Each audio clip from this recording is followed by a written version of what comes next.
araw po mga giliw naming tagapakinig. Maririnig natin ang kwento ng buhay ng isang individual na matagal binalot ng puot at galit ang puso. Siya ay si Raquel. Ang mga babae hindi kailangan mag-aral dahil mag-aasawa lang naman. Yan ang paniniwala ng nanay namin, kaya hindi siya nagsikap na papag-aralin kami. Buti na lang, meron kaming tatay na may pagkapahalaga sa edukasyon, kaya nakapagtapos kaming magkakapatid. Pero dahil sa paniniwalang yon ni nanay, kaya tumanda akong mayroong nakatagong galit at sama ng loob sa kanya.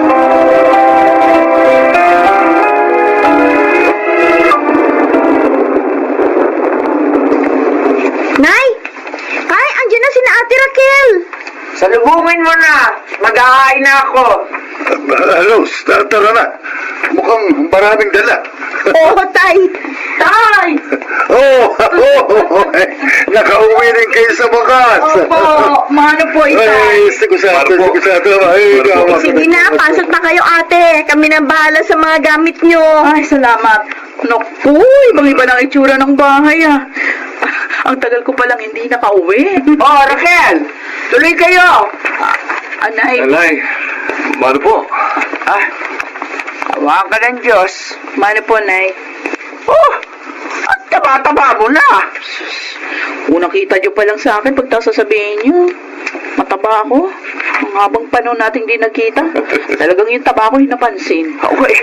Mukhang magaling mag-alaga ito manugang ko, ano mo?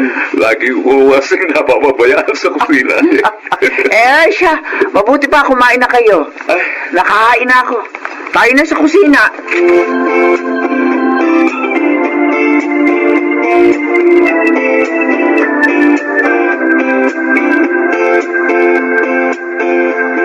O ito, kasya yan sa anak mo. Ako, salamat ate. Tiyak, matutuwa nito si Kikay. Kumusta naman kayo dito? Uy, ayos naman. Mabuti natitiis mo yung ugali ni nanay. Si nanay? Oh, okay naman siya kasama. Mas mabuti ngang naririto kami kasi natutulungan niya ako sa pag-aalaga ng kambal ko.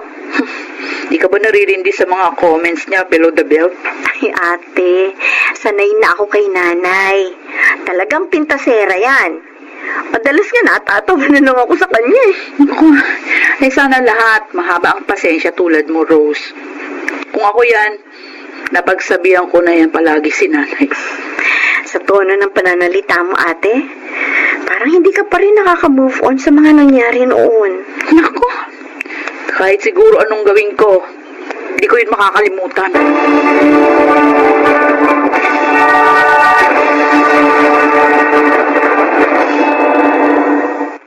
Sige, send mo na lang sa email para ma-check ko, okay? Okay, sige, salamat. Oh, Raquel!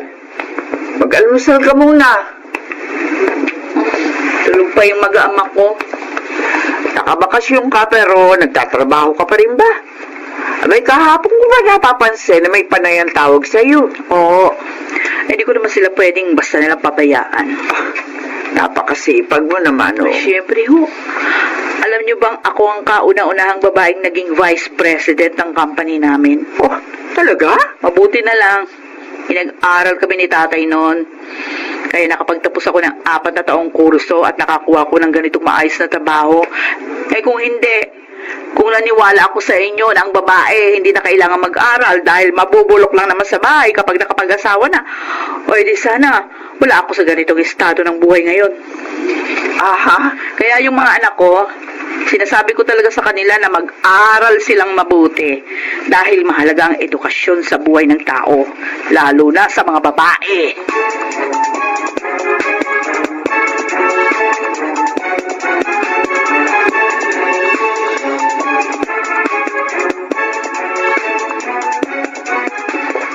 Hanggang kailan kayo rito, Kuya Mon? Baka isang buwan na kami rito, Fernand. Buti na papayagan kayo ng mga pinagtatrabahuan nyo na makapagbakasyon ng ganyang kahaba, no? Kasi naman, napakatagal naming walang bakasyon eh. Oo nga. Yung mga apo ko, mga bata pa yan, ang huli niyong bisita rito eh. Malalaki na. Pero, eto po, pinalad lang talaga kami ni Raquel kasi parehong maganda ang nakuha namin trabaho. Dahil yan kay tatay. Oh, Ha? Oh, pulutan niya. Uy! Sarap nito, adobo. Kung hindi dahil kay tatay, hindi tayo makakarating kung nasaan man tayo ngayon. Di ba, Fernan? Tama ka, ate. Alam mo ba, Mon? Kung ano-anong trabaho ang pinasok ni tatay para lang mapag-aral kami. aba siyempre, obligasyon ng magulang na papag-aralin ang kanyang anak. Eh, bakit si nanay? Ayaw kami papag-aralin ni Rose. Kasi, babae daw kami. Ay, sa una lang naman yun. Alam mo, ganon ang paniniwala noon ng nanay mo. Kasi nung panahon namin, ang talaga mga babae sa bahay lang. Ay, naku, kahit na. Para sa akin, pinagmalupitan niya kami noon dahil ayaw niya kami matuto. Hindi totoo yan, Raquel. Katuwang ko ang nanay niyo sa pagtataguyod sa inyong tatlo. Hindi na naman kay tatay, pinagtatanggol niyo na naman si nanay. Totoo naman. Kung hindi ako sinusuportahan ng nanay niyo, may kahit anong klaseng pagsisikap ko noon, eh hindi ko kayo mapagtatapos.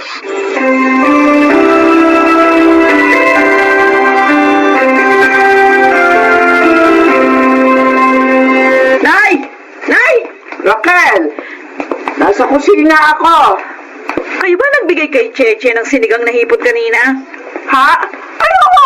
Bakit? Ipinakakain ko naman ang mga anak ko. Eh, bakit kailangan niyo pang makialam? Eh, umalis kasi kayo kanina. Sabi ko, tanghali na, hindi pa nag-aalmusal yung apo ko.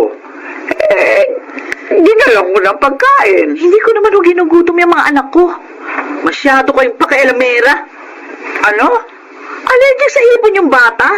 O tingnan nyo ngayon, oh, nangangat eh. O ngayon, kaya nyo bang magamot ang allergy niya? Buti kung may gamot yan. 20 minutos pa ang sentro mula dito sa bahay. Anak ko, pasensya na. Kasi naman huwag kayong manghihimasok. Raquel, tama na yan.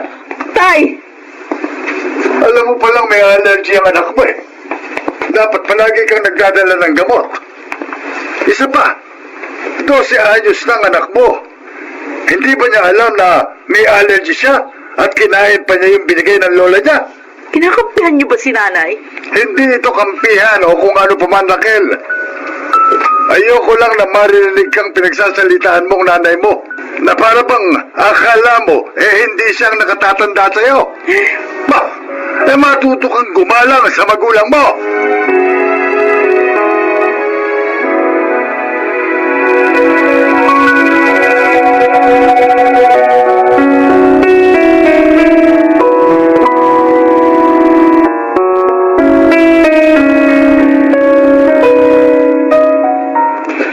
Nagtalo pala kayo ni nanay kahapon?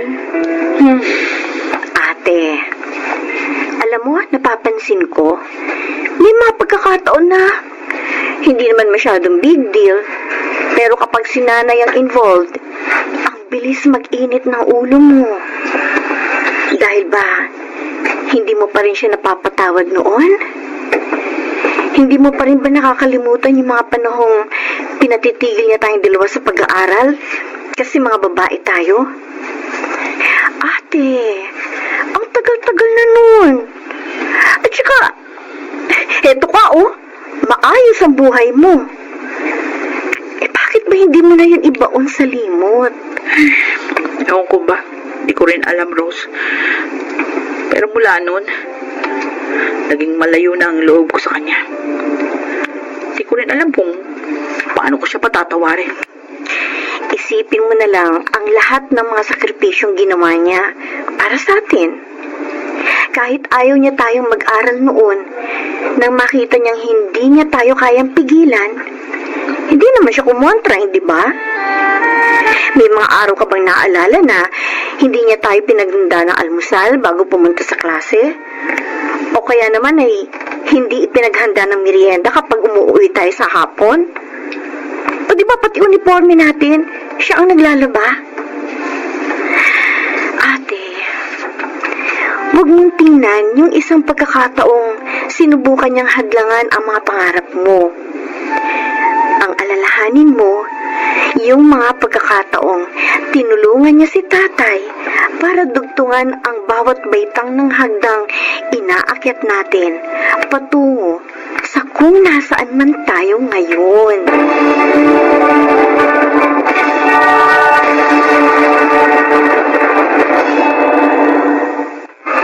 Uuwi na tayo bukas. Ay, nako. Baka magbilang na naman tayo ng taon bago makabalik rito. Tumatanda na rin ang nanay mo, no? Raquel, wala ka bang planong ayusin na ang inyong relasyon? Kaya ko ba? Saan ka ba nahihirapan? Mon, Patawarin mo na siya. At patawarin mo na rin ang sarili mo, ha? Walang magandang ibubunga ang pag-iipon mo ng galit dyan sa puso mo. napakatagal ng panahon na may sama ako ng loob sa kanya. Kaya, parang mas komportable akong nararamdaman ng galit dito sa puso ko. Ay, naku. Kapag nawala ito, pakiramdam ko, magiging mahina ako. Magiging malambot ang puso ko sa kanya. Raquel, nanay mo siya. Nanay ko na rin. Siya ang nagduwal sa'yo. Wala ka sa mundong ito kung wala siya. Hindi mo ba kayang lulukin ang pride mo para sa kanya?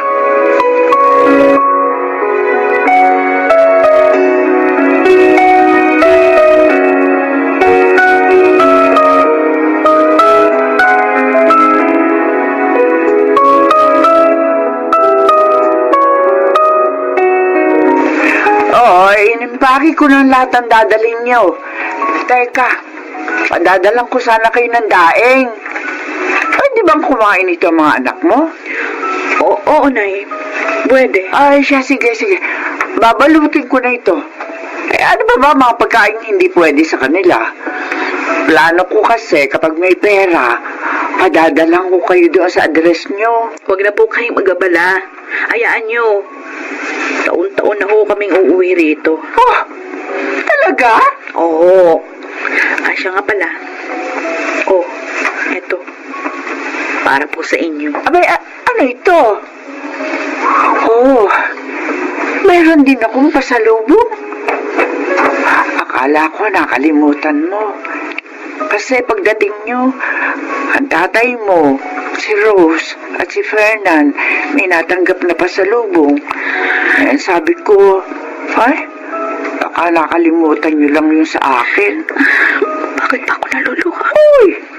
Duster! Oh, kagagandang duster!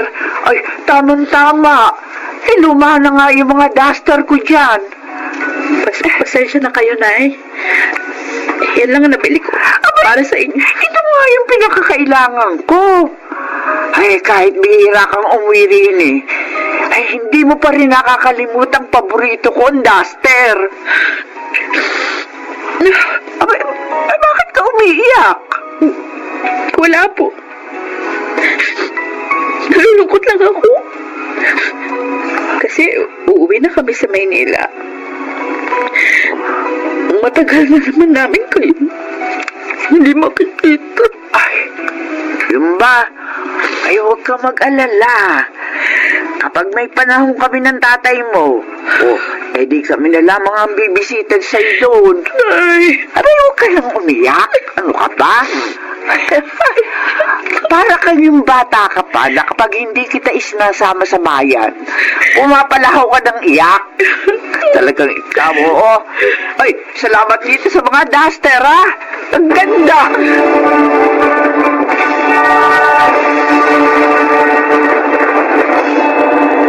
para akong nabunutan ng tinik sa lalamunan ng mga oras na yon. At nagpapasalamat ako sa Diyos. Dahil napatawad ko si nanay. Bago pa man maging huli ang lahat. Ako po si Raquel. At ito ang aking buhay. Mahirap ang magpatawad.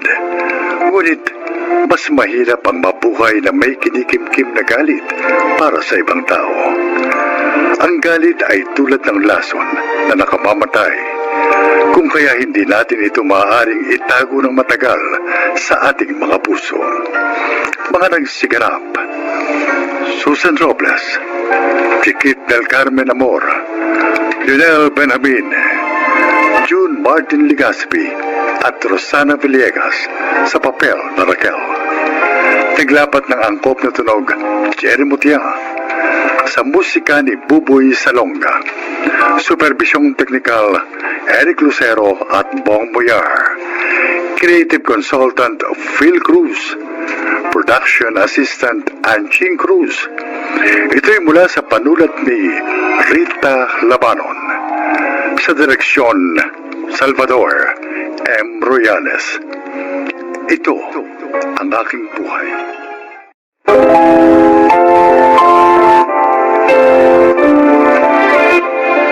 Magandang araw po mga kaibigan. Maririnig natin ngayon ang kwento ng buhay ng isang amang muntik nang maging hadlang sa kinabukasan ng kanyang mga anak. Siya ay si Dan. Mataas ang standard ko sa aking mga anak. Gusto ko palagi silang bida. Kahit nung nag-aaral sila, hanggang sa ngayong nagtatrabaho na. Ngunit isa sa kambal kong anak ang mahina ang loob at hindi ko yun nagustuhan. Maymay, anak, anong matatanggap mong incentive dahil ikaw ang Employee of the Year sa kumpanya nyo? Trip to Hong Kong! Talaga? Maymay, ako ba isasama mo? Siyempre! Sabi ko naman sa'yo, diba? Kung nasaan ako, dapat nandun ka rin. Ang mama mo na lang ay sama mo. Ma? Hoy, G-boy. Magtrabaho ka rin ng maayos para makakuha ka ng ganitong incentives tulad nung kay Maymay. Hindi yung puro ka asa sa kakambal mo.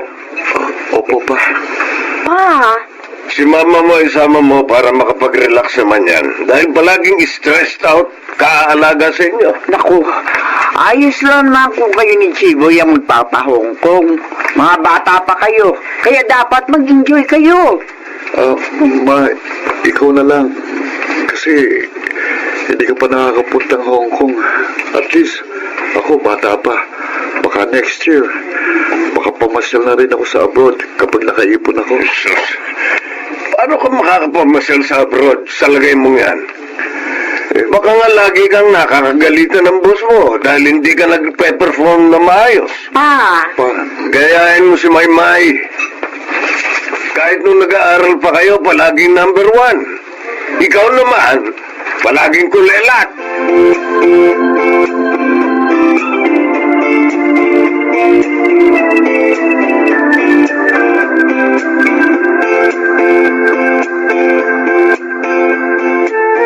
G-boy, huwag mo nang pansinin yung mga sinabi ni Papa, ha?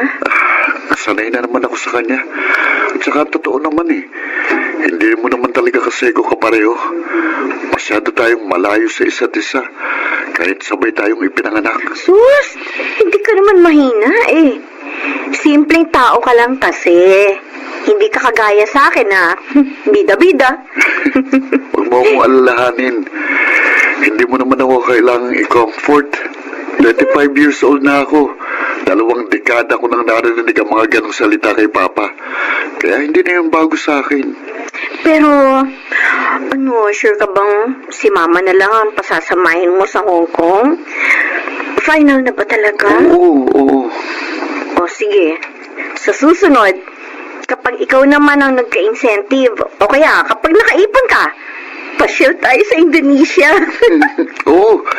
Di ba sabi natin, iikutin natin ang buong mundo? Oo, at tuto pa rin natin yun.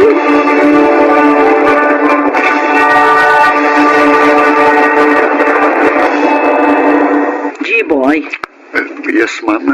Ikaw ang ipapadala ko sa branch natin sa Singapore. Naku, Mag-prepare ka na, ha? bakit po ako? Anong klaseng tanong yan? Ma'am, ayoko po. Hindi ko po kaya. Baka po malugi tayo kapag akong ipinadala nyo doon. Malaking project po ito, hindi ko po kaya. Anong hindi mo kaya? Ako ang pumili sa'yo. Wala ka bang tiwala sa akin? Ma'am, mahina po ako. Talaga pong hindi ko kaya. Maghanap na lang kayo ng iba. G-boy! Sorry po, hindi ko po kaya.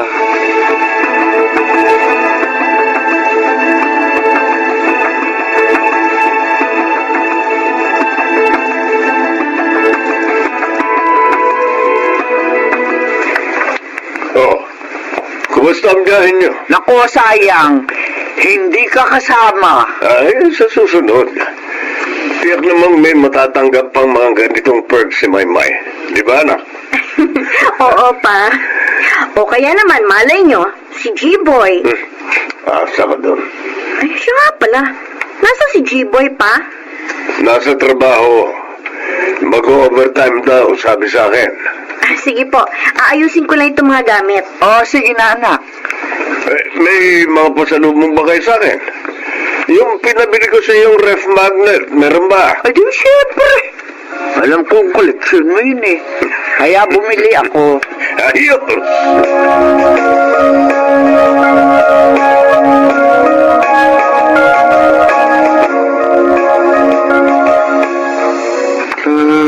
La la la la.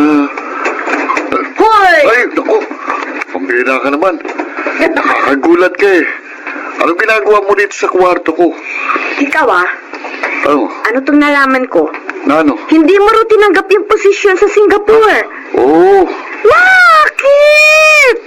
Naku naman, sayang yung opportunity. ano ka ba, Maymay? Singapore yun.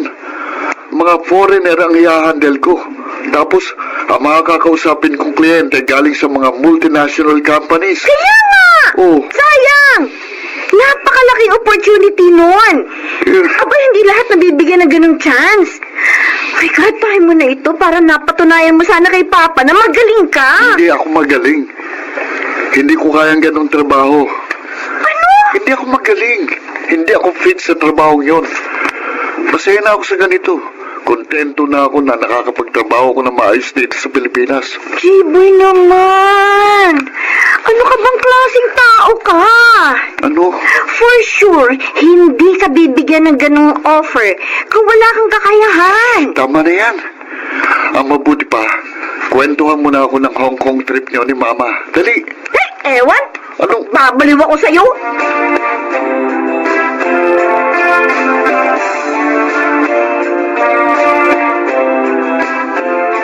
Promoted ka na naman, May. Proud na proud talaga ako sa'yo. Salamat pa. Oh, di mas malaki ng obligasyon mo ngayon, anak. Oo nga po. Kaya kailangan ko mag-double effort. Ikaw, G-Boy. Po? Kailan ka mapopromote? Ilang taon ka na dyan sa trabaho mo? Kung anong posisyon mo nung nag-apply ka, ganun pa rin hanggang ngayon. Ayoko po ma-promote pa. Ano? Okay na ako sa ganito. Bihira ka talagang tao ka. Nakukontento ka sa ganyang posisyon? Di wala ka nga yatang maipon dahil ang baba na sweldo mo. Dan, tama na. Nasapag tayo. Bobo kasi itong anak mo eh. Da! Pa naman? Nakukontento sa ganyang klaseng trabaho? Hoy, hindi kita ginastosan sa pag-aaral mo noon para maging ganyan lang, ha? Dan, ano ba? Kumakain tayo. Sorry pa. Sorry kung hindi ko mamit ang standard nyo. Sorry. Ito ang tandaan mo, G-Boy. Wala akong anak na mahinang kagaya mo.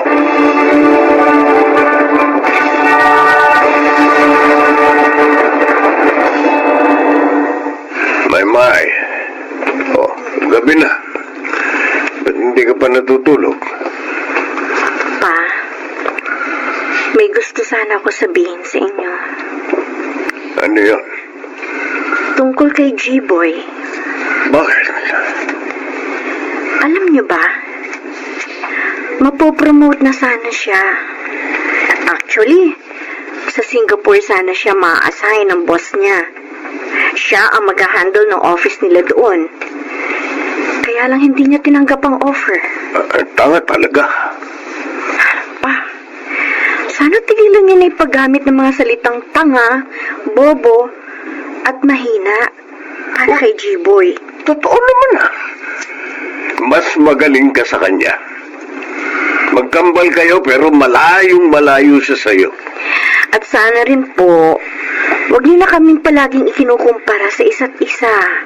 May. Magkaiba kami, pa.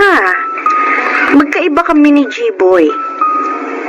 Pero pareho kaming may kakayahan.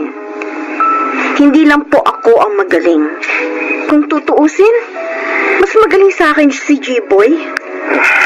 Kaya lang, ayaw niyang nakakaagaw ng atensyon. Napakasimple niyang tao.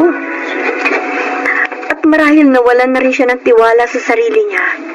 Kasi palagi ninyo sinasabing mahina siya. Pinaniwalaan niya yun, pa. Kaya kahit mapipili siya sa mga mas malalaking project, hindi niya tinatanggap. Kasi ang akala niya, hindi niya talaga kaya. Pa, magkapatid kami ni G-Boy. Huwag niyo po sana kaming gawing magkakumpetensya. Mahal kong kakambal ko. At ayoko may isa sa amin na tinatratong iba. Pareho niyo po kaming anak. Sana pareho niyo kaming mahalin.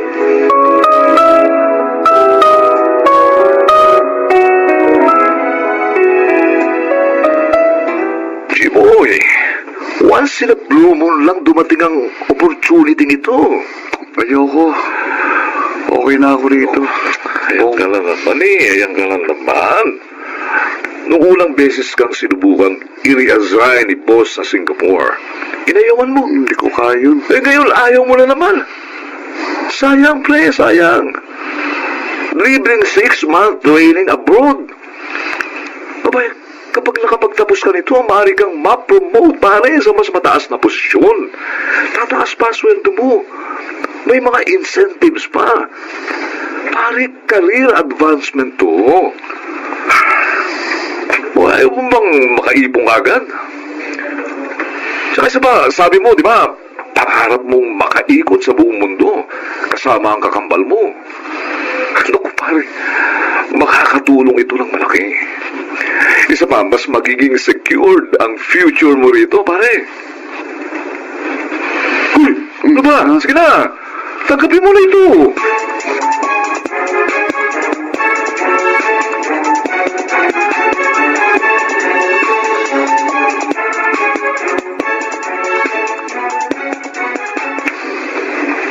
Oh, G-Boy, mauna na ako sa'yo, ha? May meeting kasi kami, kailangan maaga O ako. sige, ingat ka.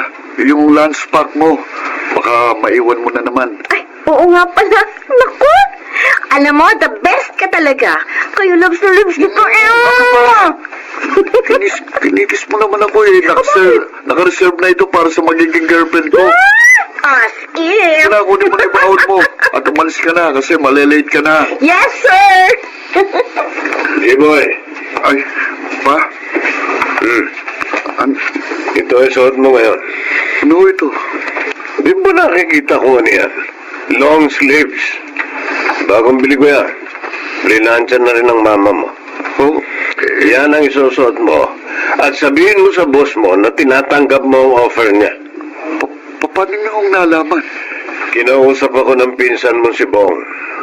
Sabi niya ayaw mo na naman daw tanggapin yung training abroad. Pa, baka... Anak,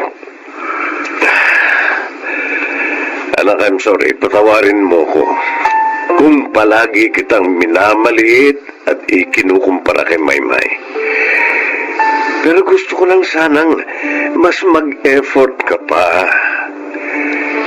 Hindi ko alam na ibang idinudulot sa self-esteem mo ng mga sinasabi ko.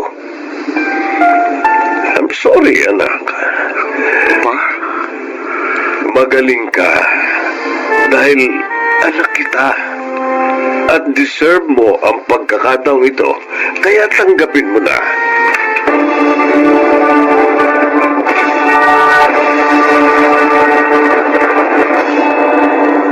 Mula ng araw na yon, parang naging ibang taong anak ko. Ngayon, nasa ibang bansa siya matapos matuloy ang kanyang promotion. Kung may pinagsisisihan man ako, yun ay ang mga pagkakataong sana ay napalakas ko ang loob ng anak ko. Pero panay pagmamaliit ang ginagawa ko. Pero ngayon, napagtanto kong ang anumang sinasabi natin sa ating mga anak ay siyang tumatatak sa isip nila at maaari itong makabuti o kaya naman ay makasama sa kanila.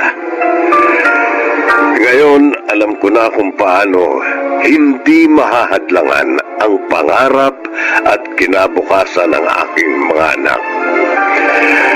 Ako po si Dan, at ito ang aking buhay. Bilang mga magulang, tayo ang dapat na gumagabay at nagpapalakas ng loob sa ating mga anak. Dapat ding magsilbi tayong matatag na support system na pagkukunan nila ng tapang at lakas ng loob sa pagharap sa mga pagsubok sa buhay. Mga nagsiganap, Chiquit del Carmen Amor, Susan Robles, Rosana Villegas, June Martin Legaspi at Lionel Benamin sa papel na Dan. Naglapat ng angkop na tunog, Jerry Mutia, sa musika ni Buboy Salonga. Supervisyong teknikal, Eric Lucero at Bong Muyar. Creative Consultant, Phil Cruz. Production Assistant, Anching Cruz. Ito'y mula sa panulat ni Rita Labanon. Sa direksyon, Salvador M. Royales. Ito ang aking buhay.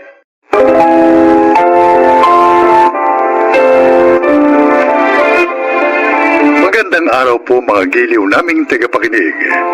Sa araw na ito, isa na namang kasaysayan ang inyong maririnig na kapupulutan nyo ng aral sa buhay. At ito ay ilalahad ni Danilo. Bata pa ako ay pangarap ko na maging pulis. Kaya naman ang ito'y aking maabot, ay ginawa ko ang lahat ng pag-iingat sa aking pangalan at kapangyarihan. Pakinggan po ninyo ang aking kwento.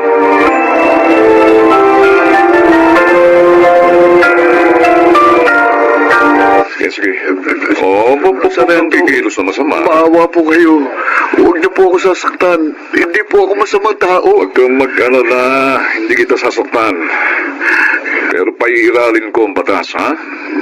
Nahulihan ka namin ng shabu. Kaya dapat lang na makulong ka. At tiyak na maraming buhay na ang pininsala mo. Hindi ka na natakot sa batas, ha? Napakabata mo pa, sama na lang trabahong pinasok mo. Sabi ko nga po sa inyo, hindi po ako masamang tao. Ganon? Pangalawang beses ko lang po yung pagtutulak. Tigilan mo ang pagsasabi ng hindi ka masama. Kapag nagtulak ka, may kasalanan ka na. Hindi lang sa batas ng tao, kundi maging sa Diyos. Dahil ipinapahamak mo ang kapwa mo. Nagawa ko lang po yun dahil gusto ko ba ipagamot ang nanay ko eh. May sakit po siya. Ano? May bukol po siya sa matres. At kailangan yung maopera agad. Gusto kong maipagamot sa Sarento kaya pinasok ko ang pagtutulak.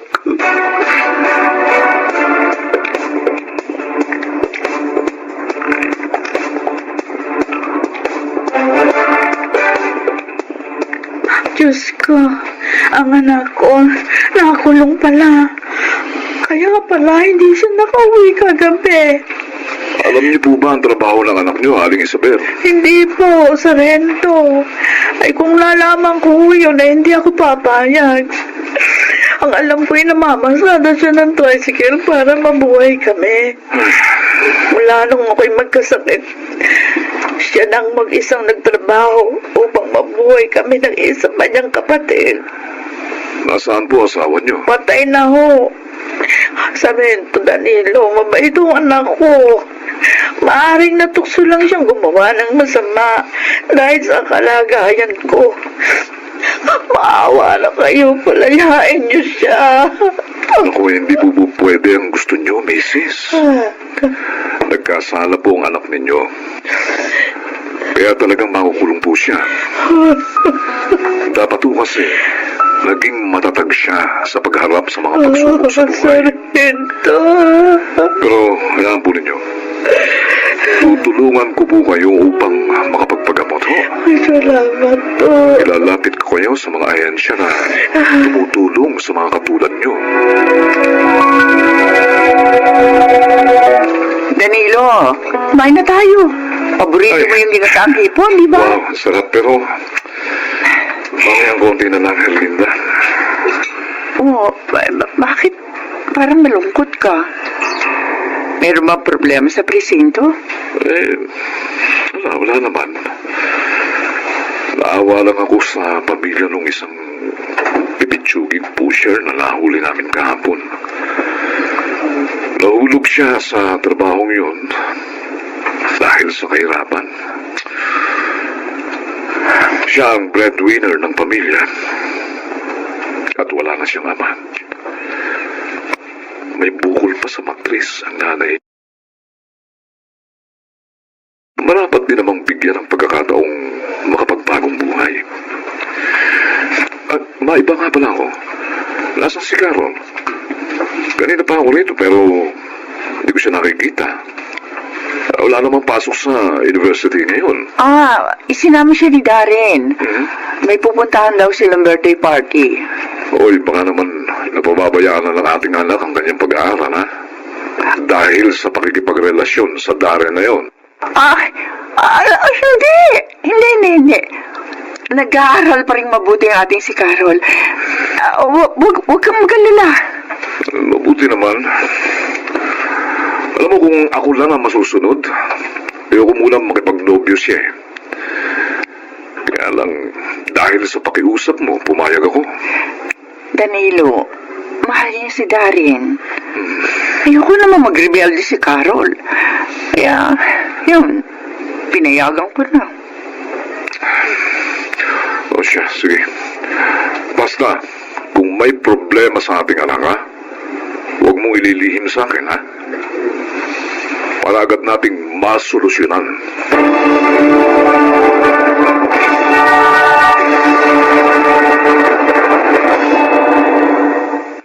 Carol, mamaya ka na umuwi. Maaga pa naman eh. Mamaya na lang kita ihatid. Pero Darren, nag-aalala si Inay na mapansin na ni Itay ang madalas kang pag-uwi ng gabi. Ikaw naman kasi. Gabi-gabi lagi mo ko dinadala dito sa bahay mo. Bakit? Masarap naman ang ginagawa natin. Pareho tayo nag-i-enjoy. Tapos na naman tayo eh. Dihatid mo na ako. Mamaya na nga. Meron pa tayong gagawin. Ano pa? Darren! Alam ko siya buna sa maliit na plastic na yan, Huwag mo sabihin. Sasamahan mo akong bumatak ngayon. Darren naman! Ayoko! Lahat naman ng gusto mo sinusunod ko, diba? Ayoko naman yan. Bad trip ka naman eh. Kung talagang mahal mo ako, gagawin mo ang gusto ko. Carol, mag-usap nga tayo. Ano ba yun, Nay? Iniintay na ako sa labas si Darren. Sandali lang, lumapit ka rito. Ano ba kasi yun? Mamaya na lang sana, Nay eh. Bakit lalo pang bumaba ang mga marka mo, ha? Kasi naman nahirapan ako sa ibang subject namin eh. Ang sabihin mo, bunga yan na pagsama-sama mo kay Darren. Laging gabi na kayo umuwi. Hindi ko lang sinasabi sa tatay mo ang ginagawa mo dahil baka kung ano ang gawin niya sa'yo. Di sabihin niyo. Buti nga yun eh. Para pahintuin niya na ako sa pag-aaral. Walang hiya ko. Bakit mo kayo nananampal? Sinabi ko lang naman ang totoo. Ayoko na nga mag-aaral eh. Pabalaan ka na ngayon kung sumagot sa akin, ha? Tama ang tatay mo. Hindi magandang impluensya sa'yo. Dahil na yon. At ngayon, pinabayaan mo na pati pag-aaral mo. Ano na lang ang sasabihin ng tatay mo kapag nalaman ito?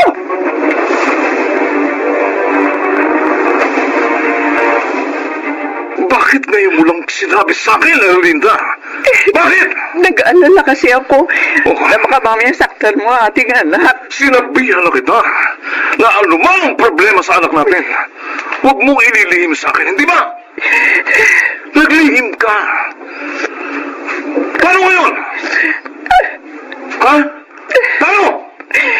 Napakaraming back subjects ng anak natin. Pasensya na, Danilo. Sorry. Oh. Dapat na nating ilayo si Carol sa lalaking yun bago pa may masamang mangyari sa kanya. Ibang ang anak natin sa dari na iyon, Danilo. Oh. Paano kung hindi siya pumayag? Anong gagawin natin?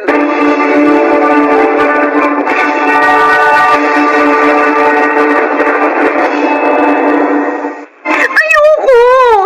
Dito lang ako sa bahay, tay. Ayoko sa probinsya. Hindi ko makakalimutan ang lalaking yun kung dito ka lang. Kaya iuwi ka namin sa lola mo. Doon ka muna mag-aaral. Tay naman eh. Para namang hindi kayo nagmahal. Tama ka, alam. Nagmahal din ako. Pero hindi katulad mo. Dahil hindi ko pinabayaan ang aking pag-aaral. Tay naman. Hindi ko sinayang. Hindi ko pinaliwala ang hirap ng mga magulang ko. Naging responsible ako, anak. Ikaw, anong ginawa mo? Kababae mong tao na impluwensyahan ka ng walang kwentang lalaking yun? Mahal ko siya. Maling pagmamahal! Makinig ka. Sa ayaw o sa gusto mo, iuwi ka namin sa probinsya sa Makalawa. Tay. At habang narito ka pa, I'm sorry. Hindi ka makalalabas ng bahay. Kukunin ko rin ang cellphone mo para hindi kayo makapag-usap ng karo na yon. Danilo! Danilo, may tumawag sa istasyon nyo. Pinapupunta ka raw doon ngayon. Bakit daw? Mayroon daw nahuli ang mga kasama mo na sinasabing kilala ka.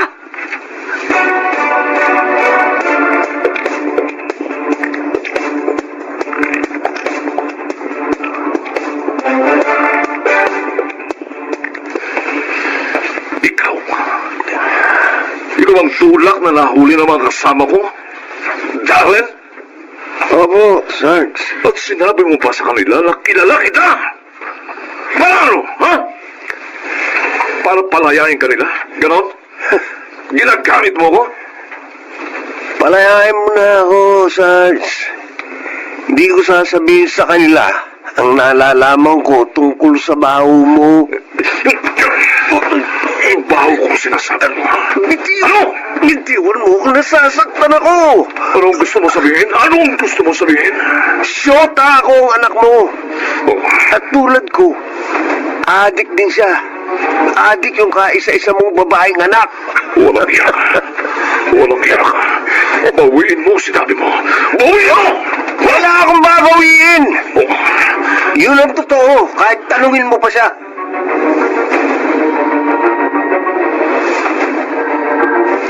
Bakit mo ginawa yun, Carol?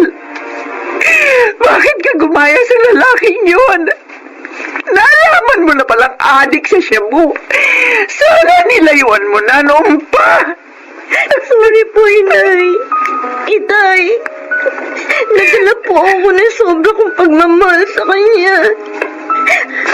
Kaya kahit po sarili ko, naibigay ko na rin sa kanya. Hanggang sa maging adik na rin ako kagaya niya. iningatan ko ang aking pangalan. Mula lang ako'y paging pulis. Naging tapat ako sa aking tungkulin. Yung pala magkakaroon ako ng anak na adik sa droga. Napakasakit naman ang ginawa mo, anak. Napakasakit. Patawad po, Itay. Patawad po. Paano ngayon ito, Danilo? Paano? Bagamat masakit, dapat pa rin natin gawin kung ano ang tama. Hindi na natin dadalhin sa probinsya si Carol. Sa halip, ipapasok natin siya sa rehab. Ay! Sikapin mong gumaling, anak. At magbagong buhay ka. Hihintayin ka namin. Opo, Itay. Susunod na po ako sa inyo.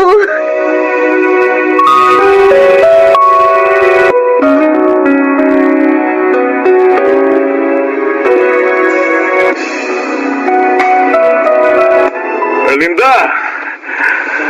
Linda, ang tagal mo namang magbihis. Baka naiinip na ang anak natin. Eto na ako, Danilo. Ay, nako. Ay, ang bilis talaga ng panahon, ano? Oo nga.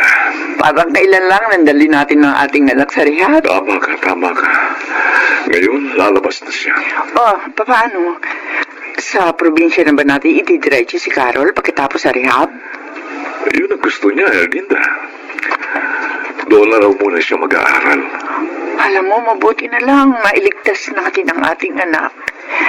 Kaya ngayon, malaya na siya sa droga. Maging sa dare na yun. At salamat sa Diyos. Dahil tinulungan niya tayong gawin kung ano ang nararapat.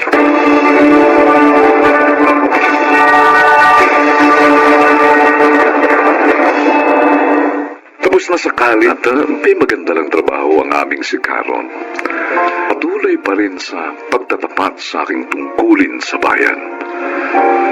Sa kabila ng mabigat na pagsubok na dumating sa aming pamilya. Sana naman po ay kinapulutan nyo ng aral ang aking kasaysayan. Ako po si Danilo, isang pulis. At ito ang aking buhay.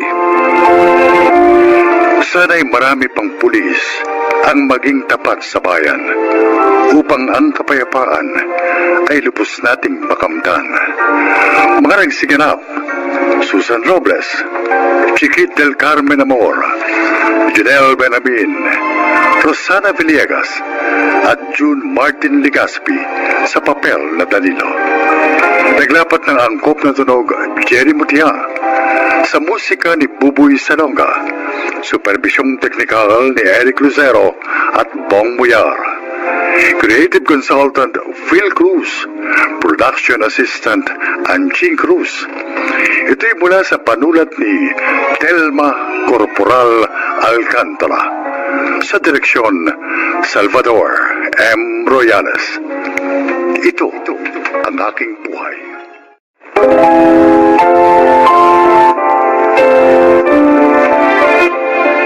Magandang araw po mga giliw naming tagapakinig. Maririnig natin ngayon ang paglalakad ng isang asawa at ang kanyang pinagdaanan sa pamilya ng kanyang asawa. Siya ay si Gina. Sa kultura nating mga Pinoy, madalas, kahit may asawa na ang isang tao, kailangan niya pa rin makipisan sa kanyang mga magulang o kaya naman sumuporta sa kanyang pamilya. Dito ako nahirapan nang mag-asawa na kami ni Fernan. Ay! Wala na namang bigas? Ano ba yan? Fernan! Fernan! Oh, bakit? Kabibili ko lang ng 10 kilong bigas nung isang linggo. Wala na naman. Naku, nakalimutan ko pala magsabi sa'yo. Pumunta si Inay dito kanina. Tumiram muna ng bigas. Ano? Papalitan niya raw pagsweldo ni Ryan sa susunod na linggo. Hoy, paano tayo? Teka. Ayan. Bumili ka muna ng 2 kilo sa tindahan. 2 kilo? Hanggang kailan lang yan? Matagal pa ang sweldo mo. Baka nga hindi na naman kayo bayaran ng pinagtatrabahuan yung pabrika. Sige na, ako na bahala. Ibili mo na muna yan, ha? Ewan, ikaw bumili. Uy, Gina! Papasok na ako sa trabaho! Gina!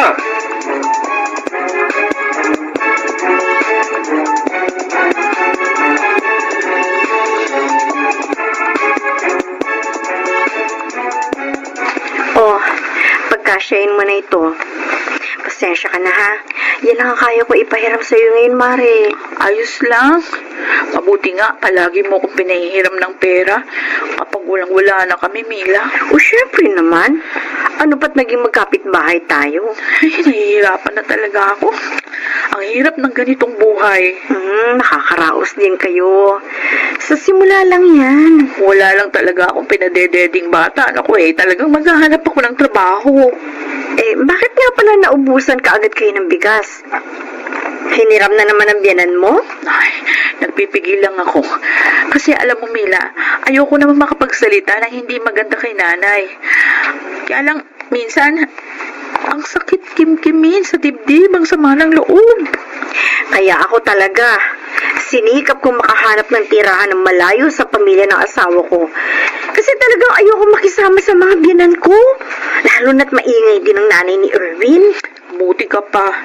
Ako, ewan, hindi ko alam kung hanggang kailan ako magtitiis sa ganitong buhay.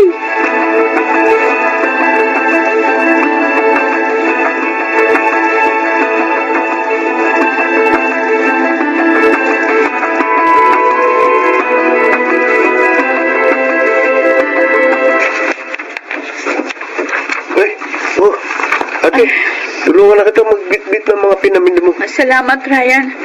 Oh, naparito ka. Oh, dito ka nga pala, Gina. Oo, mahaba ang pila sa grocery kaya ako natagalan. Ano ba?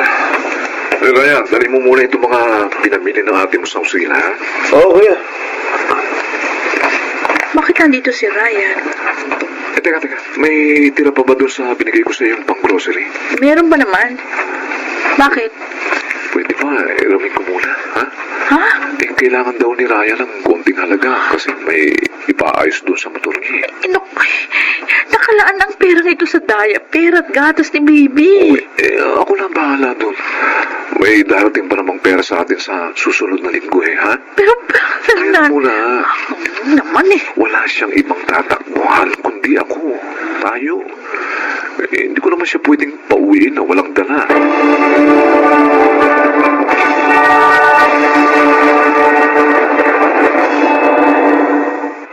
Ito, dinalan ko kayo ng mga ani doon sa sinasaka kong lupa. Meron ditong kamote, tapos may sitaw din. Marami yan. At saka ito, papaya. Salamat ho, Chongberto. Ngayon, kumusta ka naman dito, Gina?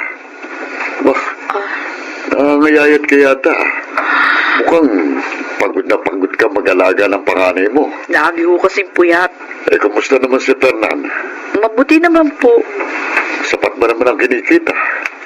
Mukhang nag-i-kaos kayo. Sabi ko naman sa iyo, kung nahihirapan kayo rito, pwede kayong tumira doon sa lupa natin. Magtayo kayo ng bahay doon, tapos magsaka kayong dalawa. Imposibleng hindi kayo mabuhay doon. Presko pang hangin. Kasi ho ayaw ni Fernan na doon kami manirahan sa atin, Chong. Gusto niya rito sa malapit sa mga magulang niya. Bakit? Ano ba na itutulong sa iyo ng pamilya niya? Chong, Baka nga si Fernan pang sumusuporta sa kanila. Tama ba ako, Gina?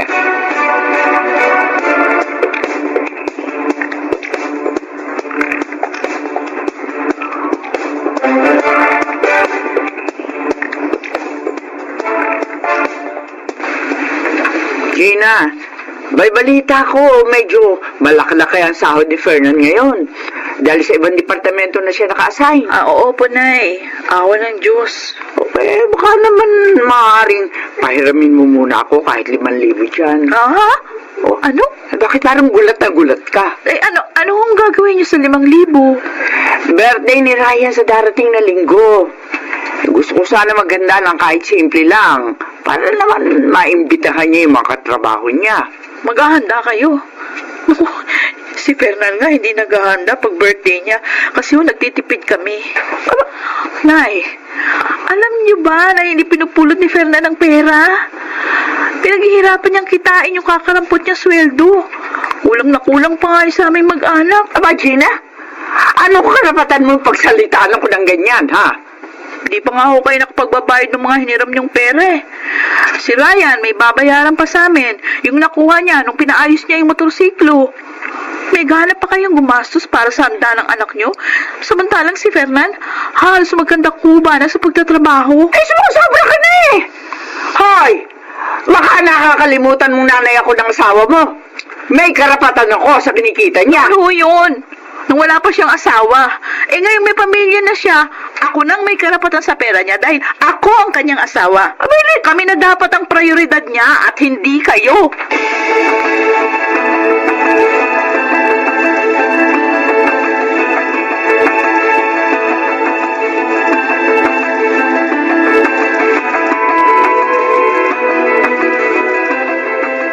Nay, pagpasensyahan niyo na po si Gina. Eh, ang sama pala ng ugali ng asawa mo eh.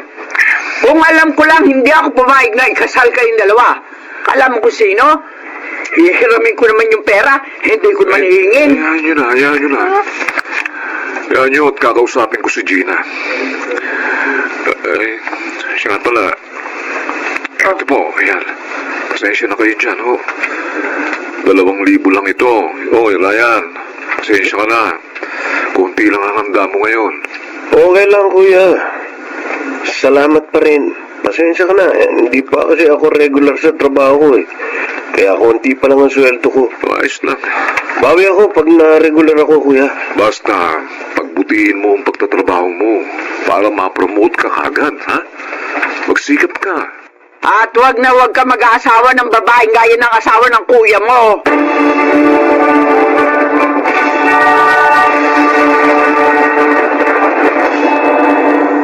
Bakit mo naman pinagsabihan ng ganoon si inay? No? Alam mo na matanda na yun. Dapat inunawa mo na lang. Ako pa ngayon ang mali, Fernan. Hindi sa ganoon. Gina, ang sinasabi ko, dapat pagpasensyahan mo na lang siya. May alta presyon yun. Oh, paano kung inatake siya sa galit? Ganun na lang pala palagi. Ako na lang lagi ang magpapasensya, ha? Teka nga muna, bakit ba parang ang init ng dugo mo sa pamilya ko? Hindi mainit ang dugo ko sa kanila. Ano yun? Ang kinasasama lang ng loob ko, yung pagiging masyadong pakialamera ng nanay mo. Magdahan-dahan ka ng pagsasalita mo. Malay ko tinutukoy mo. Kaya ako, ano mo ko, ha? Ayos lang ba sa'yong gawin ako taw-tawuhan sa loob ng posporo ng nanay mo? Ano ba ako sa bahay na ito? Wala ba akong karapatang magdesisyon at manindigan sa pinaniniwalaan ko, tama? Gina, Pero yung asawa mo ko, hindi ang kapatid mo o ang nanay mo ang dapat mong kinakampihan, kundi ako na asawa mo. At higit sa lahat, hindi na silang prioridad mo, kundi kami na ng anak mo. Ngayon, kung gusto mo pala na patuloy na suportahan yung pamilya mo, ay di sana hindi ka muna nag-asawa.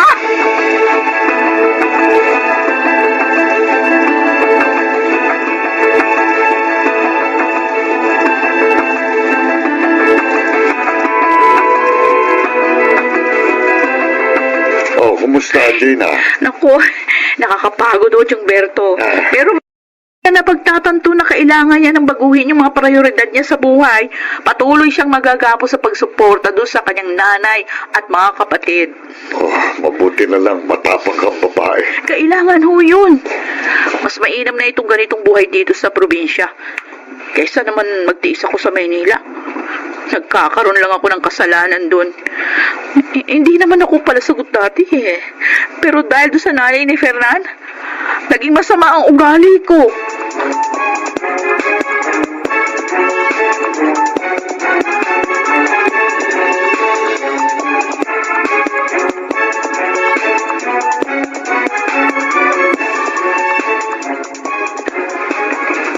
Gina? Sino kaya ito? Gina?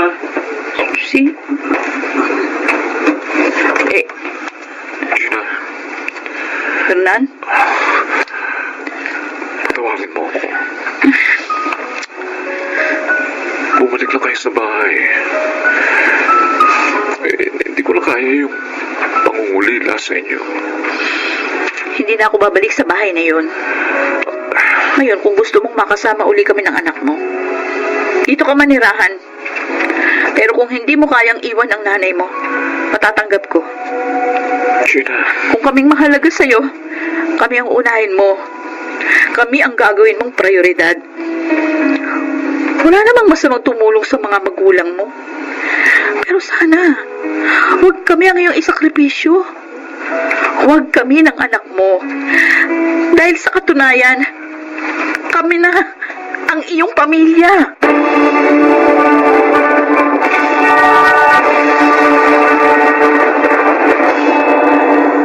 Nag-resign si Fernan sa trabaho at nanirahan kasama kami sa probinsya. Ngayon, dalawa na ang anak namin at masaya kaming namumuhay sa loob ng isang bubong. Alam niya na ngayon kung sino ang dapat niyang gawing prioridad. Sa mga kagaya kong misis dyan, responsibilidad nating tulungan ang ating mga asawa na maunawaan ang mga bagay na hindi nila maintindihan. Dahil gano'n naman ang mag-asawa, magkaramay at magkasangga. Ako si Gina at ito ang aking buhay. Hindi ang ina o kapatid ang prioridad ng isang mister o ng isang misis, kundi ang kanilang asawa. Mga nagsiganap, June Martin Legaspi, Susan Robles, Lionel Benamin, Chiquit del Carmen Amor, Phil Cruz, at Rosana Villegas sa papel na Gina. Naglapat ng angkop na tunog Jerry Mutia, sa musika ni Buboy Salonga, supervisyong teknikal Eric Lucero at Bong Muyar.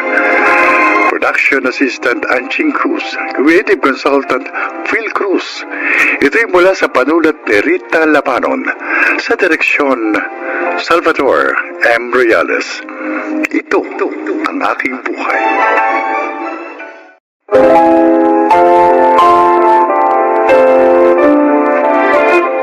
Mga kaibigan, sa araw na ito, inyong maririnig ang kwento ng isang OFW na hindi lamang ang pakikipagsapalaran sa ibang bansa ang kanyang naging malaking suliranin. Siya ay si Samantha.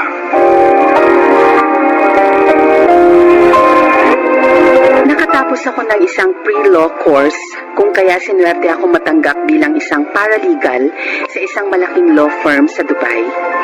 Sa nasabing bansa ko na rin nakilala ang aking napangasawa, si James. Pero dahil sa hindi magandang attitude ni James sa pinapasukan niyang restaurant bilang crew, natanggal siya sa trabaho at napilitang umuwi ng Pilipinas. Isang taon pa ang lumipas, bago naman naaprubahan ang hiniling kong 2 buwang bakasyon mula sa 6 na taong pagsisilbi ko sa law firm. Totoo, Samantha? Nasa airport ka na? Opo, Manang Betty. Pero gaya nga naman sabi ko po sa inyo, sa bahay muna ni James ako tutuloy. First time ko po kasi makikilala ang pamilya niya mula nang ikasal kami sa Dubai. Abay, sige. Basta kapag uuwi ka na rito sa ancestral house ng daddy at mami mo, tawagan mo agad ako, ha? Opo, Manang. Tatawagan ko po kayo, pangako po. O sige na, bye.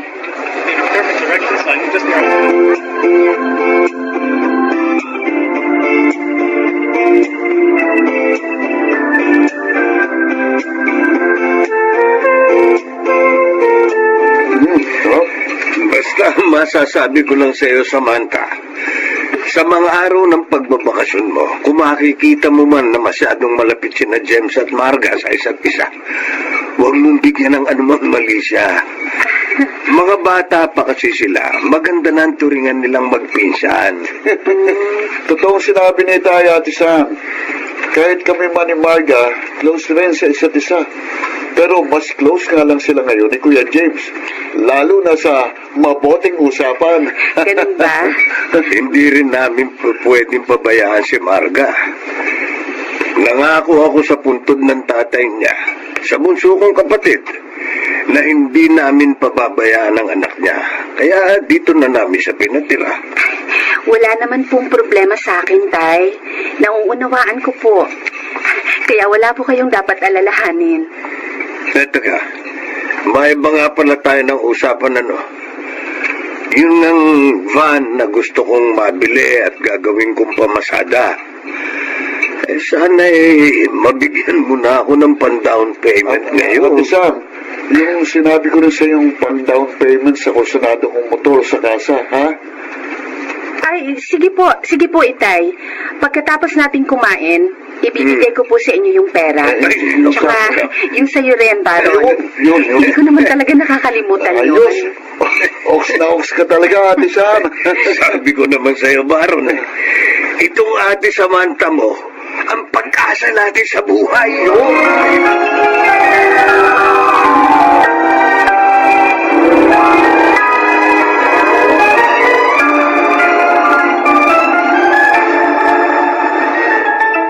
Wow! Ang gaganda ng mga damit na ito na uwi ng Esme mo, James. Gustuhan mo? Bagay na bagay sa akin yung mga design at kulay, oh. Sige lang, kuha ka na ng kuha. Basta lahat ng magustuhan mo, sa'yo na. Pati itong bagong cellphone na to, ha? Oo, ito pang mga alahas, oh. Sige na, lahat ng trip mo. Go! Talaga? Oo! Baka naman magwala yung asawa mo, ha? Ano ka ba? Hawak ko sa legs, Sam. Kahit kailan, hindi niya po pwedeng kontrahin ang gusto ko. Sunod-sunuran sa akin ang gagang yun.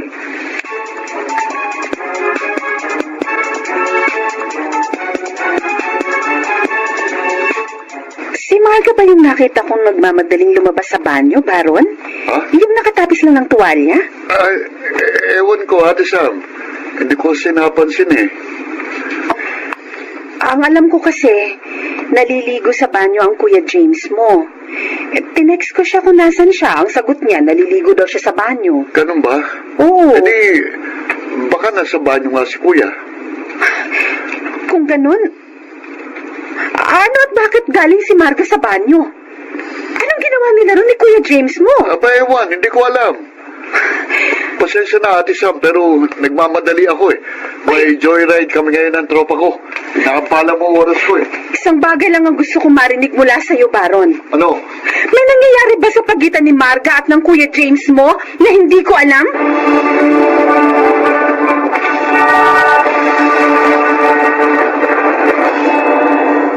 Kung bakit kasi hindi kayo nag-iingat ni Marga?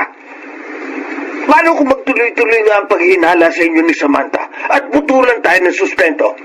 O di damay-damay na tayo. Kaya nga kahit anong katok niya eh. Hindi ako lumabas ng banyo, hindi ba?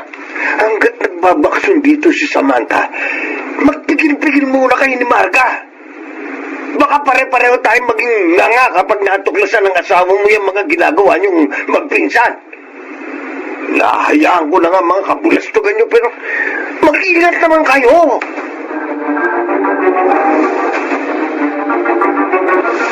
Hey, Sam! Sandali. Pwede ka makausap? May dapat ba tayong pag-usapan, Marga? Uy, yung nakita mo paghahalikan namin ni James na isang gabi, mga nakainom lang kami noon. Nadala lang kami ng kalasingan namin. Gusto mong paniwalaan ko yung sinasabi mo? Ganon? Oo naman. Walang mali siya yun, ano? So, ang gusto mong palabasin, cousins with benefits lang kayo ng asawa ko. Na kapag gusto nyo magtalik, kahit sa madilim na sulok ng kusina, okay lang sa inyo, kaya dapat okay lang din sa akin. Ganun ba, Marga? Ay, wait, teka lang. Anong nagtatalik sa madilim na sulok ng kusina yung sinasabi mo? Wala akong alam dyan sa binibintang mo, ha? Kung hindi ko siguro kayo nakuhanan ng video, pwede mong ipagkaila. Sorry, Marga. Pero lahat ng palaswa na ginagawa nyo ni James, nakunan ko lahat ng pictures at videos. Kaya kung humantong man tayo sa demandahan, may mga ebidensya ako laban sa inyo. Ang tigas kasi ng tuktok ng dalawang yun eh. O ngayon, sino pa maghuhulog sa kanilang kumbat? Sa'yo nakapangalan nyo. Kayo lang, batay. Ako, yung kinuha ko rin hulog ng motorsiklo sa kasa, Sa akin din nakapangalan yun. Hindi lang yun. Pambira. Sino pa magpapalamon sa atin ngayon? Yun na nga eh. Tiyak sa natuklasan yung kabalbala ng kuya mo at ni Marga. Hindi na tayo susustentuhan ni Samantha!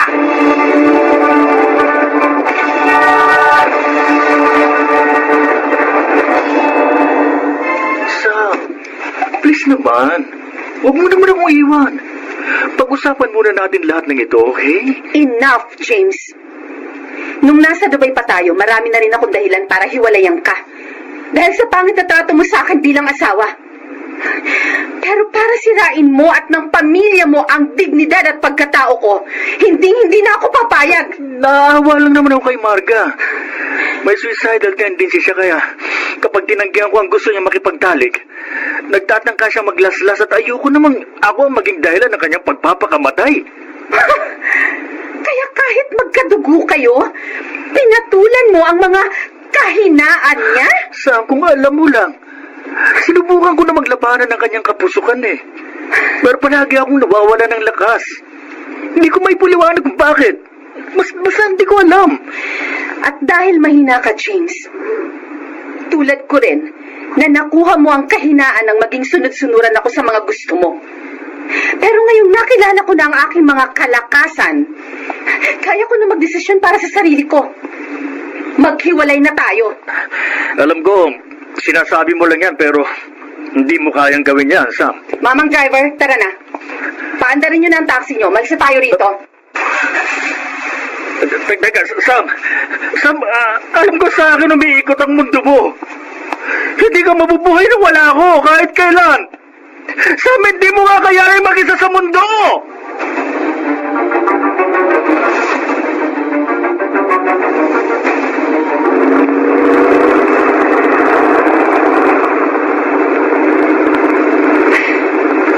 Nagkakamali ka, James. Oo. Minsan sa buhay ko naging mahina ako. At umasa ako sa iyo.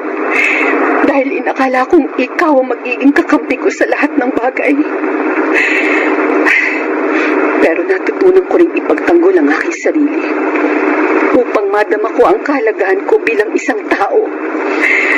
Lalo na laban sa isang katulad mong mapang-abuso.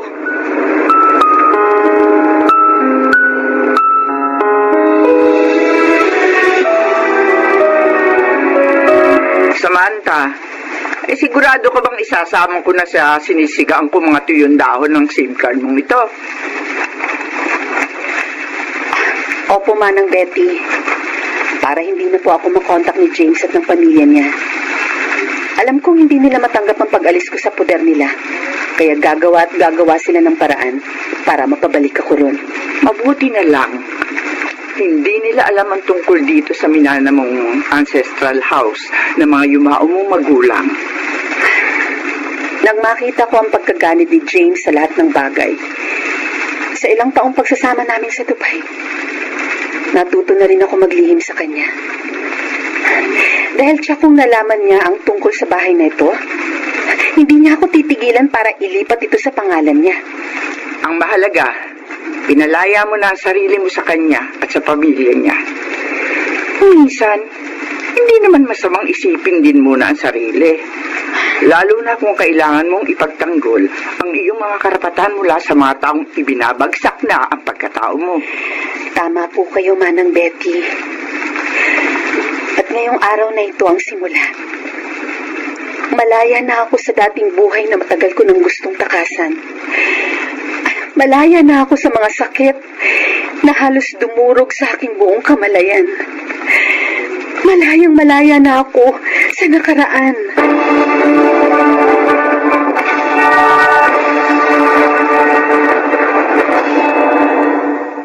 Pagkatapos ng hindi magagandang pangyayari sa pagitan namin ni James at ng kanyang pamilya, minabuti kong makabalik na agad sa Dubai para maharap ko na rin ang mga naiwan kong trabaho sa law firm. Sa pagitan ng mga abalang araw ko sa pagtatrabaho, inasikaso ko na rin ang proseso ng pakikipaghiwalay ko kay James. At sa mabibigat na sitwasyong naganap sa aking buhay, natuklasan kong ang pinakamalaking pagkakamali na maaaring makaapekto ng malaki sa hinaharap ay ang patuloy na pagkatakot kong magdesisyon para sa aking sarili. Ako si Samantha at ito ang aking buhay. May mga pagkakataong ang pananampalataya sa kalakasang magpasya ng isang tao ang siyang pangunahing susi upang makamit niya ang kanyang kalayaan. Gayon din ang layuning muling magsimula ng isang bagong buhay na payapa. Mga nagsiganap: Rosana Villegas, Susan Robles, Maynard Landicho Jr., Phil Cruz, Lionel Benamin at Jenaline de la Cruz sa papel na Samantha. Naglapat ng angkop na tunog Jerry Mutia sa musika ni Buboy Salonga. Supervisyong teknikal Eric Lucero at Bong Boyar. Creative Consultant Phil Cruz. Production Assistant Anching Cruz. Ito'y mula sa panulat ni Sel Barlam. Sa direksyon Salvador M. Royalas. Ito ang aking buhay.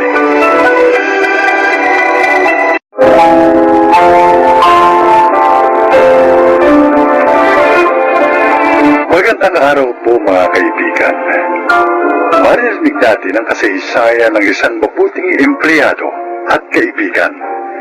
Siya ay si Monique.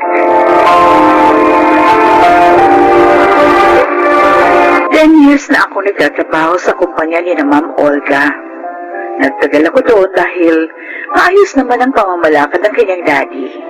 Pero mailap si Ma'am Olga. Ganun pa man, sinikap kong maging mabuting empleyado at kaibigan sa kanya dahil ako ang kanyang assistant. Ma'am Olga, ito na po yung report ng ating finance department. Okay, Monique. Ilagay na lamang dito sa table ko. Yes, ma'am. Ma'am? Are you sick? Hindi. Wala akong sakit. Kanina ko pa po napapansin, matamlay kayo. At nakapikit. Oo nga pala. Pinikit ko nga pala ang mga mata ko. Ang sakit kasi ng ulo ko eh. Hindi ako nakatulog. Napuyat ako kagabi. Gusto niyo, ikuha ko kayo ng gamot sa sakit ng ulo para makainom kayo. Para maging okay yung pakiramdam niyo. Makapagtrabaho po. Salamat, Monique. Sige na, please. Para magbago na mood ko. Ikukuha ko rin kayo ng sandwich para may laman po yung tiyan niyo bago kayo uminom ng gamot. Salamat uli. Oh, you're so thoughtful. Kayo rin naman, ma'am. Naaalala niyo kami. Maayos pa rin yung pamamalakad niyo sa company. Kahit hindi na active yung daddy niyo dito. Pero ma'am, mag-relax din po kayo paminsan-minsan. Bawasan niyo po yung sobrang sipag.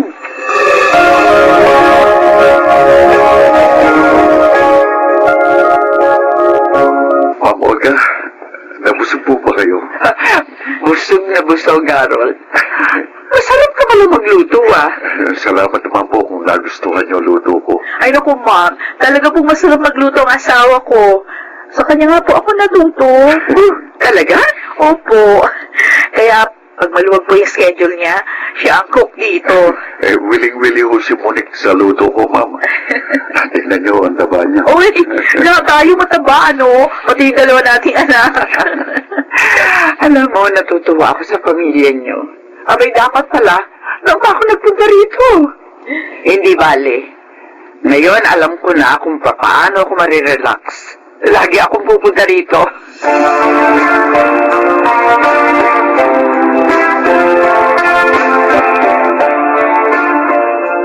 Sabi mo, Monique, may lapat hindi pala kwentong boss mo.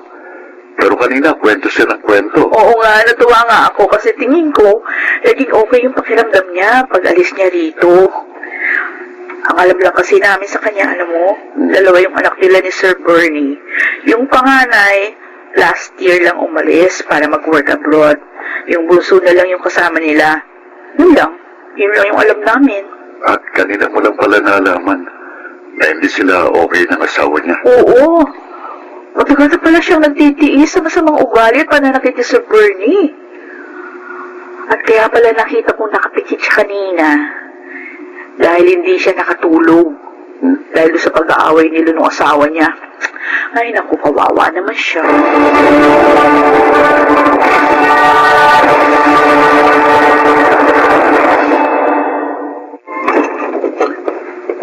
Bernie.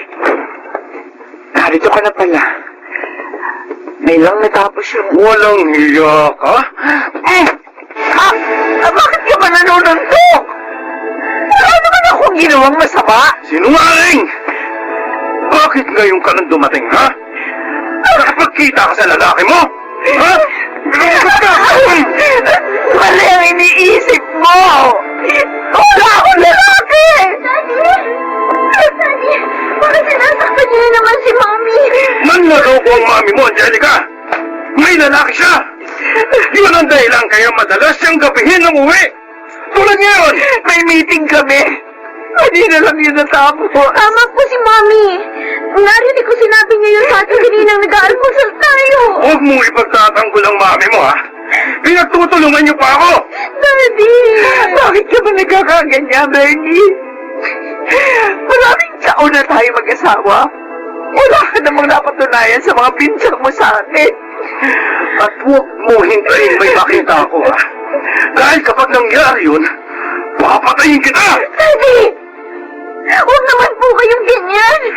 Malaking kasalanan po ang iniisip ninyo. At ikaw, Angelica, papatayin ko! Dahil sa pagtatanggol mo sa babaeng to!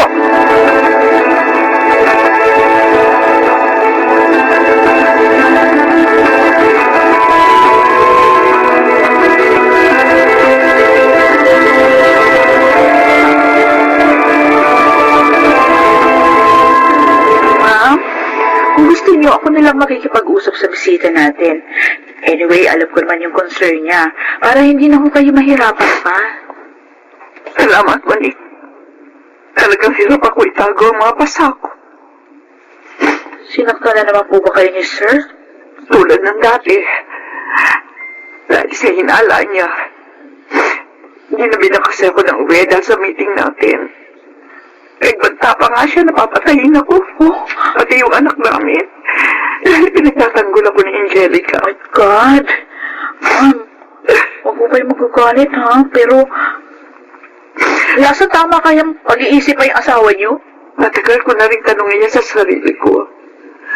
Kaya minsan, hinimo ko siyang patingin sa doktor. Pero nagalit siya. Sinaktan ako.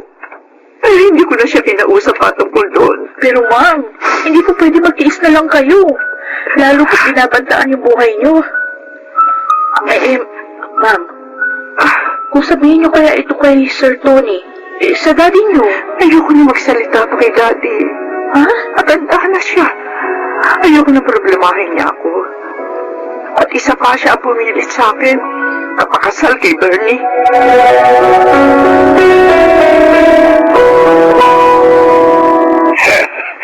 I'm so happy you came to visit me, Apo. I really want to see you, Lolo. I want to talk to you. Uy, it seems na may mabigat na problema ka. Is it about your boyfriend? No, Lolo. Wala naman po akong boyfriend eh. Well, anong gusto mo sabihin sa akin? This is about Daddy. Lolo, matagal na po kami may problema sa kanya. Ano? Siya po ang dahilan kaya ginusto ni Kuya na magtrabaho abroad. Para makalaya sa pananakit niya. Kapag pinagtatango si Mami sa pananakit niya. Sinasaktan ni Bernie ang anak ko? Bakit? Anong dahilan?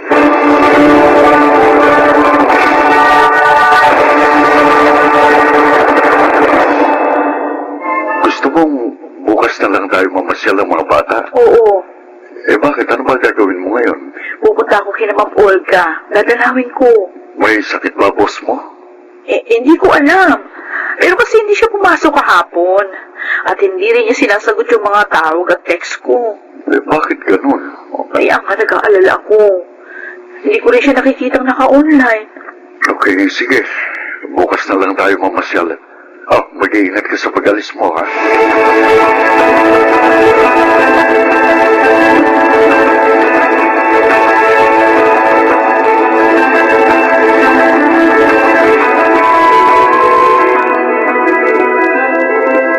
Bakit po ba kayo nagagalit sa amin, Daddy? Wala naman po kaming kasalanan ni Mami. Araw-awa mo na, Bernie. Huwag mong idamay sa galit mo sa akin si Angelica. Pinagtutulungan niyo ako mag-ina, ha? Niloloko niyo ako. Akala niyo, manloloko niyo ako, ha? Nagkakamali kayo. Daddy! Kaya ako kayo'y kinulong sa bahay na to. Hindi kita pinagtataksilan. Tumigil ka! Bago niyo akong tuluyang may bagsak, papatayin ko na kayo! Huwag niyo kami ni Daddy! Mama kayo! Pamilya mo kami, Benny. Anak natin si Angelica. Hindi ko sa anak! Anak mo siya sa ibang lalaki! Kaya magkakampi kayo! Diyos ko. Akala mo, hindi ko alam? Matalino ako! Hindi ako tulad ni Papa na napaliw dahil sa pagkataksil ni Mama!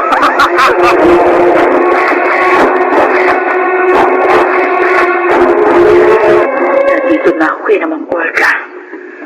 Uy, bakit kaya bukas ang gate nila? Ama, mahirap yan. Wala silang kaalam-alam, may nakapasok na pala sa kanilang bakuran. Tulad ko. Narito na ako sa mismong pintuan nila. Lumunod ka, Olga. Diyos ko. Lumunod! Ano yan? Pinalulubi si Bernice at si Ma'am Olga. Papapatayin Ha? Papatayin niya si Ma'am? Hindi. Hindi maaari ito. Tatawag ako ng pulis.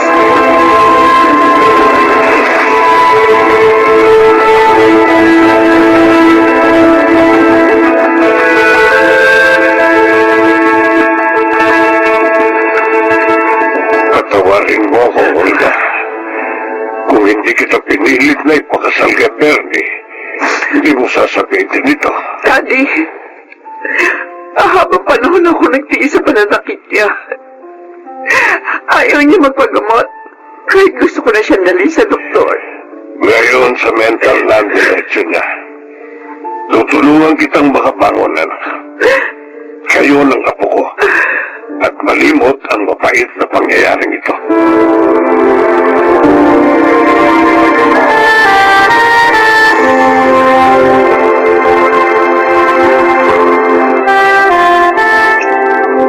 Maraming salamat sa iyo, Monique. Dinalaw mo ko noong araw na yon. Nailigtas mo ang buhay namin ng aking anak. Mabuti rin po, Ma'am Olga. At naging mabilis ang pagresponde ng mga pulis.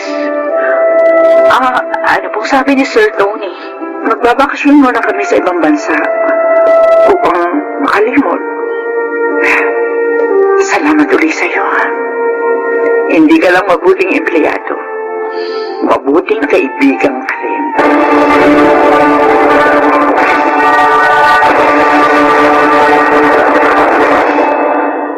Kina Ma'am Olga pa rin ako nagtatrabaho. At dahil sa pangyayaring yon sa buhay naming lahat, lalong naging magkaibigan ang aming pamilya. Ako po si Monique, at ito ang aking buhay. Mapalad ang taong mabuting kaibigan. Sa kanya hindi ipagkakait ang magandang kapalaran. Parang siganap, Susan Robles, Phil Cruz, Chiquit del Carmen Amor, James Cuaton, Yunal Benamin, at Rosana Villegas sa papel na Monique. Naglapat ng angkop na tunong Jerry Mutiao, sa musika Buboy Salonga, supervision technical Eric Lucero at Bong Piar, creative consultant Phil Cruz, production assistant Anching Cruz. Ito'y mula sa panulat ni Elma Corporal Alcantara, sa direksyon June Martin Ligaspi at Maynard Landicho Jr. Ito ang aking buhay.